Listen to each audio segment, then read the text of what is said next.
Good morning বন্ধুরা, সবাইকে সুপ্রভাত। সবাইকে সাফল্যের দিশা ইউটিউব চ্যানেলে স্বাগতম। আজকে 13ই মে কারেন্ট অ্যাফেয়ার্স নিয়ে আলোচনা করব। তোমরা প্রথম থেকে শেষ পর্যন্ত ক্লাসটা করো এবং ক্লাসটা ভালো লাগলে অবশ্যই লাইক করে দিও এবং চ্যানেলটিকে সাবস্ক্রাইব করে নিও। তাহলে শুরু করা যাক আজকের ক্লাস।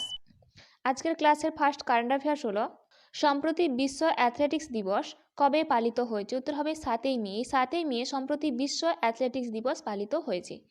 এই সম্পর্কে জেনে নেব। ওয়ার্ল্ড অ্যাথলেটিক্স 1912 সালে প্রতিষ্ঠিত হয়েছিল এবং হেডকোয়ার্টার রয়েছে মোনাকোতে। বর্তমান প্রেসিডেন্ট রয়েছেন সেবাস্টিয়ান কো। এবং এই সম্পর্কে স্ট্র্যাটেজিক আকারে জেনে নেব। আন্তর্জাতিক ক্রীড়া দিবস অনুষ্ঠিত হয়েছিল 6 এপ্রিল। জাতীয় ক্রীড়া দিবস হয়েছিল 29 আগস্ট এবং বিশ্ব হাত পরিচ্ছন্ন দিবস হয়েছিল 5ই May. Next, Ujjivan small finance bank limited এর এমডি এবং সিইও পদে নিযুক্ত হলেন কে? উত্তর হবে সঞ্জীব নটিয়াল। এই Sanjeev Nautiyal Ujjivan small finance bank limited এর এমডি এবং সিইও পদে নিযুক্ত হলেন। এই সম্পর্কে জেনে নেব। Ujjivan small finance bank limited এই বর্তমান পার্ট টাইম চেয়ারম্যান রয়েছে বানাভার অনন্ত রামাইয়া প্রভাকর। সদর দপ্তর বেঙ্গালুরু, কর্ণাটক এবং 2017 সালে এটি প্রতিষ্ঠিত হয়েছিল। নেক্সট, ভারতীয় সেনাবাহিনী কোন দেশের সেনাবাহিনীর সাথে যৌথ সামরিক মহড়া শক্তি পরিচালনা করে? উত্তর হবে ফ্রান্সের সঙ্গে। ফ্রান্সের সঙ্গে ভারতীয় সেনাবাহিনী যৌথ সামরিক মহড়া শক্তি পরিচালনা করে। এই সম্পর্কে জেনে নেব। ভারতীয় এবং ফরাসি বাহিনীর মধ্যে যৌথ সামরিক মহড়া শক্তি 13 থেকে 26 মে 2024 পর্যন্ত মেঘালয়ের উমরইতে ভারতীয় সেনাবাহিনী যৌথ প্রশিক্ষণ নোডে অনুষ্ঠিত হবে। এই অনুশীলন শক্তি এর 7ম সংস্করণে উদ্বোধনী অনুষ্ঠানে উপস্থিত থাকবেন ভারতের ফরাসি রাষ্ট্রদূত থিয়েরি ম্যাথু। এই মহড়ার লক্ষ্য হল দুটি সেনাবাহিনীর মধ্যে সহযোগিতা, বোঝাপড়া এবং আন্তঃকার্যক্ষমতা বাড়ানো। নেক্সট, ইউনিসেফ ইন্ডিয়া এর জাতীয় ব্র্যান্ড অ্যাম্বাসেডর হিসেবে নিযুক্ত হলেন কে? উত্তর হবে করিনা কাপুর। এই করিনা কাপুর ইউনিসেফ ইন্ডিয়া এর জাতীয় ব্র্যান্ড অ্যাম্বাসেডর পদে নিযুক্ত হলেন। এই সম্পর্কে জেনে নেব। এই করিনা কাপুর এর আগে ইউনিসেফ ইন্ডিয়ার সেলিব্রিটি অ্যাডভোকেট হিসাবে কাজ করেছেন এবং ইউনিসেফ ভারত বলিউড তারকা করিনা কাপুর খানকে তার নতুন জাতীয় রাষ্ট্রদূত হিসেবে ঘোষণা করেছে।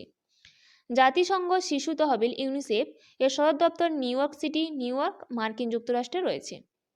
নেক্সট, সম্প্রতি খবরে আসা পাইরেনিস পর্বতমালা কোন দুটি দেশের মধ্যে একটি প্রাকৃতিক বিভাজন রেখা হিসেবে কাজ করে? উত্তর হবে স্পেন ও ফ্রান্সের মধ্যে।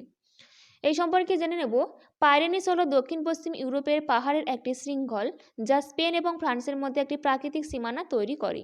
এটি একটি ভাঁজ পর্বত শৃঙ্গ যা বিশাল ইউরেশিয়ান প্লেটের সাথে আইবেরিয়ার মাইক্রোমন্টিনেন্টের মহাদেশীয় সংঘর্ষের ফলে তৈরি হয়েছে। এগুলি আল্পসের তুলনায় বেশ পুরনো পর্বত।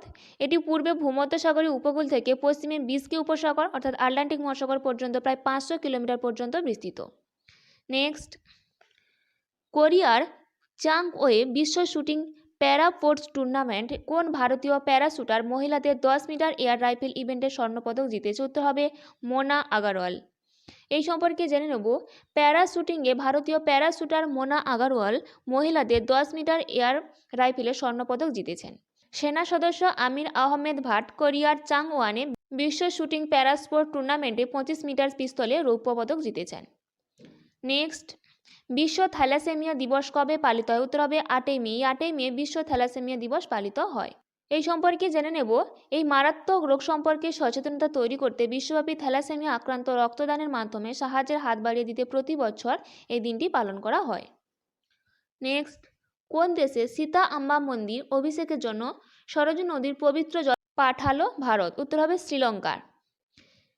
এই সম্পর্কে জেনে নেব। শ্রীলঙ্কা দেশে সীতা আম্বা মন্দির অভিষেকের জন্য সরজু নদীর পবিত্র জল পাঠালো ভারত। 19 মে এই প্রাণ প্রতিষ্ঠা অনুষ্ঠান এটি অনুষ্ঠিত হবে। নেক্সট, সম্প্রতি ইসরো কোথায় সেমি ক্রায়োজেনিক অধীনে প্রি বার্নার ইগনিশন এর সফল পরীক্ষা পরিচালনা করেছে? উত্তর হবে তামিলনাড়ুতে। এই সম্পর্কে জেনে নেব। সেমি ক্রায়োজেনিক ইঞ্জিন চালু করতে হলে প্রি বার্নার থাকতে হবে প্রচলিত। এই পরীক্ষা সফল হয়েছে। এই পরীক্ষাটি 2রা মে 2024 মহেন্দ্রগিরিতে করা হয়েছিল। এই ইঞ্জিনটি ইসরো এর LVM-3 রকেটের পেলোড ক্ষমতা বাড়াতেও সাহায্য করবে।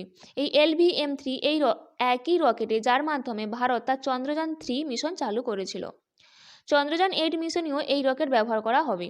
এই ইঞ্জিন LVM-3 রকেটের দ্বিতীয় পর্যায়ে ইনস্টল করা বিকাশ ইঞ্জিনকে প্রতিস্থাপন করবে। এই ইসরো এর আধা ক্রায়োজেনিক ইঞ্জিন তরল অক্সিজেন অর্থাৎ LOX এবং কেরোসিনের সংমিশ্রণে কাজ করে। নেক্সট, কোন রাজ্য 57টি জেলায় সাইবার পুলিশ স্টেশন প্রতিষ্ঠা করবে? উত্তর হবে উত্তরপ্রদেশ। উত্তরপ্রদেশ 57টি জেলায় সাইবার পুলিশ স্টেশন প্রতিষ্ঠা করবে। এই সম্পর্কে জেনে নেব, সাইবার থানাগুলি জটিল সাইবার অপরাধের মামলা পরিচালনা করে, যেমন আর্থিক জালিয়াতি, পরিচয় চুরি, হ্যাকিং, অনলাইন হয়রানি, এছাড়াও ঋণ জালিয়াতি এবং আরও অনেক কিছু। আর তার জন্য উত্তরপ্রদেশ সরকার 57টি জেলায় সাইবার পুলিশ স্টেশন প্রতিষ্ঠা করবে। এই ছিল আজকের দিনে গুরুত্বপূর্ণ কারেন্ট অ্যাফেয়ার্স। এইরকম গুরুত্বপূর্ণ কারেন্ট অ্যাফেয়ার্স পেতে অবশ্যই সাফল্যের দিশা ইউটিউব চ্যানেলটিকে সাবস্ক্রাইব করে নিও। আজকের ক্লাসটা এই পর্যন্ত।